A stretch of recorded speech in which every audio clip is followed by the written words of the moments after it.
ಜೀವನ ನಾವು ಕೊಟ್ಕೋತೀವಿ ಅಂತ ನಿಮ್ಗೆ ಯಾವುದೇ ಗ್ಯಾರಂಟಿ ನಮಗೆ ಬೇಡ. ನೀವು ನಮಗೆ ಹುದ್ದೆ ಕೊಡಿ, ನಾವು ದುಡ್ದು ನಮ್ಮ ಅಮ್ಮನಿಗೆ ನಿಮ್ಮ ಗೃಹಲಕ್ಷ್ಮಿ ದುಡ್ಡು ಬೇಡ. ನನ್ನ ದುಡ್ಡನ್ನು ಸಾಕ್ತೀನಿ, ನಿಮಗೆ ಇದು ಬಸ್ ಟಿಕೆಟ್ ಬೇಡ, ಫ್ರೀ ಬಸ್ ಬೇಡ ಮಹಿಳೆಯರಿಗೆ. ನಾವು ದುಡ್ಡನ್ನು ನಾವು ಓಡಾಡ್ತೀವಿ, ನೀವು ನಮಗೇನು ಜಾಬ್ ಕೊಡಿ, ಅದನ್ನ ನೀವು ಜಾಬ್ ಕೊಟ್ಟರೆ ದುಡ್ಡು ನಮ್ಮ ಜೀವನ ನಾವು ಕೊಟ್ಕೋತೀವಿ. ಮತ್ತೆ ಒಂದು police department, FDA, VA, group C, ಇದೇ ರೀತಿ ಏನೇನು ಹೇಳಿದಿರೋ ಎಲ್ಲಾ ಹುದ್ದೆಗಳನ್ನ ಎಲ್ಲಾ ಇಲಾಖೆಗಳಲ್ಲಿ ಭರ್ತಿ ಮಾಡಬೇಕು. ನೀವು ನಿಮ್ಮ ಕುಂಟು ನೆಪ ಹೇಳೋದಿಲ್ಲ, ಮೀಸಲಾತಿ ಇನ್ನೊಂದು ಮತ್ತೊಂದು.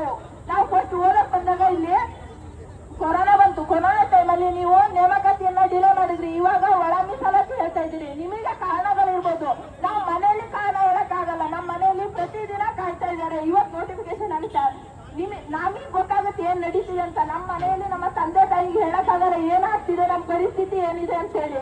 ಅವ್ರ ಹತ್ರ ನಾವು ತಿಂಗಳ ದುಡ್ಡು ತಗೊಂತೀವಿ, PG ಕಟ್ತೀವಿ, ರೂಮಿಗೆ ಕಟ್ತೀವಿ, ಲೈಬ್ರರಿ ಕಟ್ತೀವಿ, ನಮ್ ದಿನನಿತ್ಯದ ಖರ್ಚು.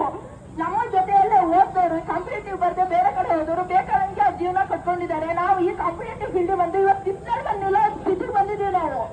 ನಮ್ಮ ಮನೆಯಲ್ಲಿ ಓದಕ್ಕಾಗಿದೆ. ನಮ್ಮ ದೇಶದಲ್ಲಿ ಯುವ ಜನತೆ ಅಂತ ಹೇಳ್ತಾರೆ, ಯುವ ಜನತೆ ಏನ್ ಯೂಸ್ ಮಾಡ್ಕೊಂಡಿದ್ದಾರೆ, ಪ್ರತಿ ಯುವ ಜನತೆನೂ ಪ್ರತಿಯೊಂದು ಲೈಬ್ರರಿಯಲ್ಲೂ ಕೊರಿತಾಗುತ್ತಿದೆ. ಇವತ್ತು ಯಾವುದೇ ರಿಕ್ರೂಟ್ಮೆಂಟ್ ಮಾಡ್ತಾ ಇಲ್ಲ, ಓದ್ತಾ ಇದೀವಿ. ಮತ್ತೆ ನೀವು ರಿಕ್ರೂಟ್ಮೆಂಟ್ ಮಾಡಿದ್ರು ಸಹ FDA 100 ಪೋಸ್ಟ್, ಯಾರಿಗೆ ಬೇಕು 100 ಪೋಸ್ಟ್? ಅಪ್ಲಿಕೇಶನ್ 11 ಲಕ್ಷ ಇರುತ್ತೆ ಅಲ್ಲಿ.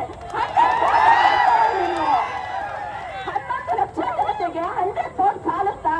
ಮತ್ತೆ ಅದು ನೀವು SC ST OBC ಅಂತ ಹಂಚ್ತಾ ಹೋದಾಗ, ಮಹಿಳೆ SC ST OBC ಅಂತ ಹಂಚ್ತಾ ಹೋದಾಗ ಒಂದೊಂದು ಕ್ಯಾಟಗರಿಗೆ 5-10 ಪೋಸ್ಟ್ ಸಿಗುತ್ತೆ. ನಾವು ಎಷ್ಟು ಜನ ಹೋಗ್ತಾ ಇದೀವಿ ಇಲ್ಲಿ?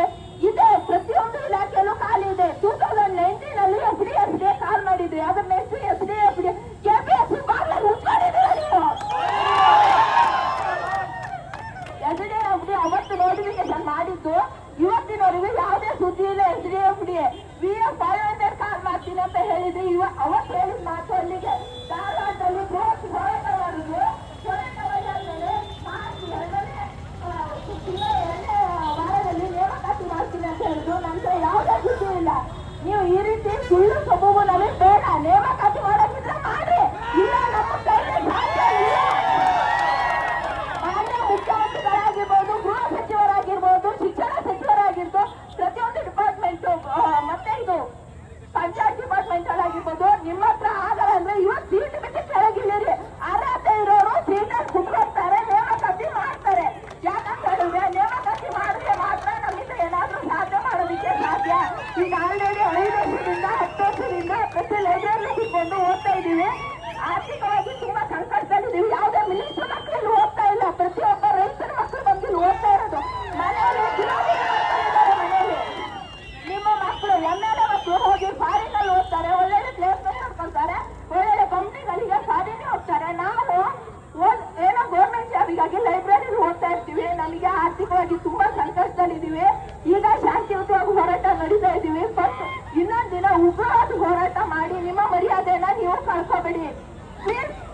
ನಮ್ಮ ಹೋರಾಟಕ್ಕೆ ಬೆಲೆ ಕೊಟ್ಟು, ಇದು ಹೋರಾಟ, ಇದು ಒಂದಿನದ ಹೋರಾಟ ಅಲ್ಲ, ಪ್ರತಿ ಜಿಲ್ಲೆಯಲ್ಲೂ ಹೋರಾಟ ನಡೀತಾ ಇದೆ. ಹೋರಾಟಕ್ಕೆ ಒಂದು ಬೆಲೆ ಕೊಟ್ಟು ನಿಮ್ಮ ಮರ್ಯಾದೆನ ಉಳಿಸ್ಕೊಳ್ಳಿ ಅಂತ ಇದು ಕೊನೆ ಮಾತು. ಉಗ್ರವಾದ ಹೋರಾಟ ಮಾಡಿದ್ರೆ ಅವತ್ತು ಎಲ್ಲಿ ಹೋಗಿಲ್ಲಂತ ಗೊತ್ತಿಲ್ಲ. ಇದು ಯುವಜನತೆ ಪವರ್ ಏನು ಅಂತ ಒಂದಿನ ನಾವು ತೋರಿಸ್ಕೊಡ್ತೀವಿ.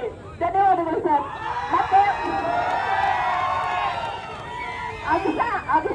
ಇದರಿಂದ ಈ ಸರ್ ಒಬ್ರು ಇಲ್ಲ ಅಂತ ಅಂದಿದ್ರೆ ನಮ್ ಧ್ವನಿ ಕೇಳಕ್ ಯಾರು ಇಲ್ಲ ನಮ್ಮ ರಾಜ್ಯದಲ್ಲಿ. ಈ ಸರ್ ಇರೋದಕ್ಕೋಸ್ಕರನೇ ನಿಜ ಹೇಳ್ಬೇಕಂದ್ರೆ ಯಾರಿಗಾದ್ರೂ ಇಲ್ಲಿ ನೋಟಿಫಿಕೇಶನ್ ಆಗಿ ಕೆಲಸ ಸಿಗ್ತಂದ್ರೆ ದೇವ್ರ ಫೋಟೋ ಅಲ್ಲ, ಸರ್ ಫೋಟೋ ಇಟ್ಕೊಂಡು ಕೈ ಮುಗಿಸ್ತೀವಿ ಪ್ರತಿಯೊಬ್ಬರು. ಇಲ್ಲಿ ನಮ್ಮ ಧ್ವನಿ ಕೇಳಕ್ ಯಾರು ಇಲ್ಲ. ಸರ್ ಒಬ್ಬರಿಂದ ಧಾರವಾಡದಲ್ಲಿ ಪ್ರತಿ ಜಿಲ್ಲೆಗೂ ಅವ್ರಿಗೆ ಅವಶ್ಯಕತೆ ಇಲ್ಲ. ಅವರು ಡಿಸ್ಟಿಕ್ ಇಂದ ನಮ್ ಡಿಸ್ಟಿಕ್ ಬಂದು ಹೋರಾಟ ಮಾಡ್ತಿದ್ದಾರೆ. ಬನ್ನಿ ಹೋರಾಟ ಮಾಡಿ, ನಿಮ್ ಹಕ್ಕನ್ನು ಕೇಳಿ ಅಂತೇಳಿ. ಯಾಕಾಗಿ ನಮ್ ಪರವಾಗಿ ನಿಂತಿರೋರು ಅವರೊಬ್ಬರೇ ಸರ್, ಯಾವ್ದೇ ಸರ್ಕಾರ ನಿಂತಿಲ್ಲ. ಹಾಗಾಗಿ ದಯವಿಟ್ಟು ನೋಟಿಫಿಕೇಶನ್ ಮಾಡಿ ಅಂತ ಕೇಳ್ಕೊತೀನಿ. ಧನ್ಯವಾದಗಳು.